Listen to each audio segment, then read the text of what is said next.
Here we have the Cooler Master Hyper 212 Plus, and this differs from the regular 212 in that it actually has the 1155 and 1156 adapter. And what's kind of cool about this is that it's actually got like a smaller heatsink, or actually it's a fairly large heatsink when you compare it to a stock cooler. However, the heatsink is large to allow you to overclock.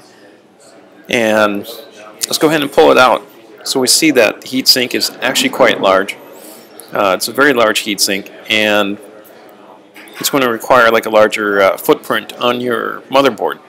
So even though the top part isn't as large as some of the more massive heatsinks, like say from Noctia or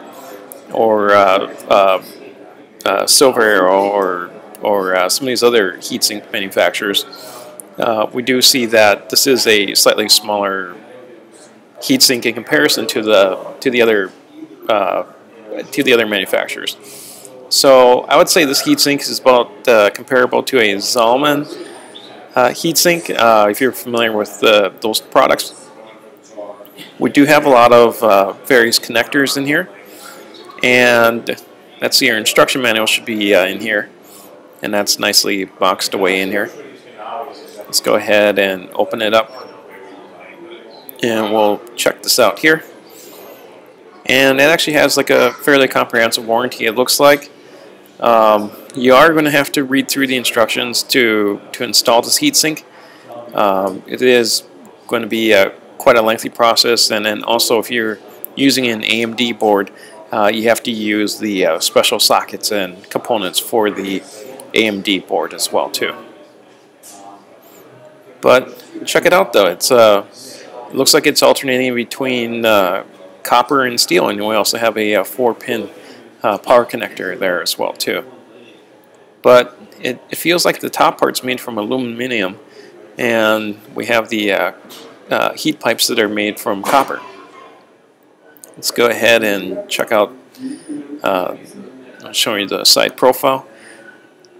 And it's a very large fan. It feels like it's about like an 80mm case fan that's attached to it. It feels more like a case fan than a CPU fan in there. And let's check it out here. Let's see. We also have the, this is what's considered the 1155 or 1156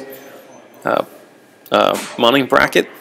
And let's just see here. We have a couple of mounting bracket hardware, and kind of worried. It feels like it's not tall enough, or it feels like it's kind of too low profile there.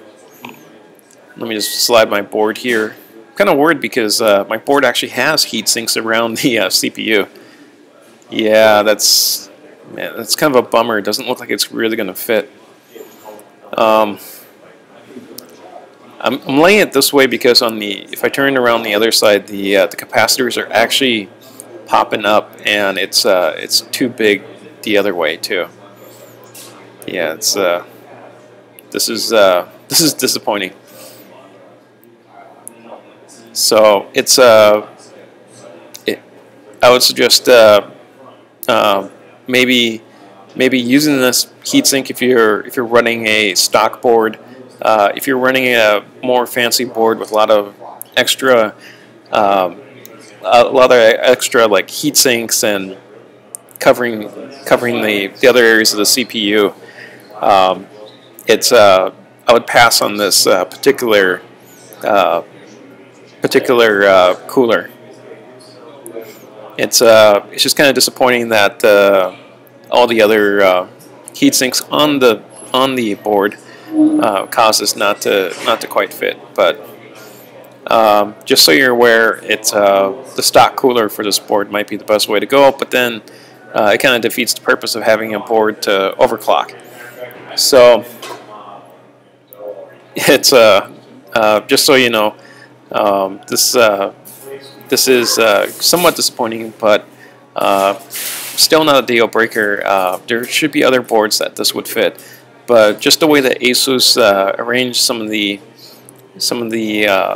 heat sinks, it's not going to work out with this particular board.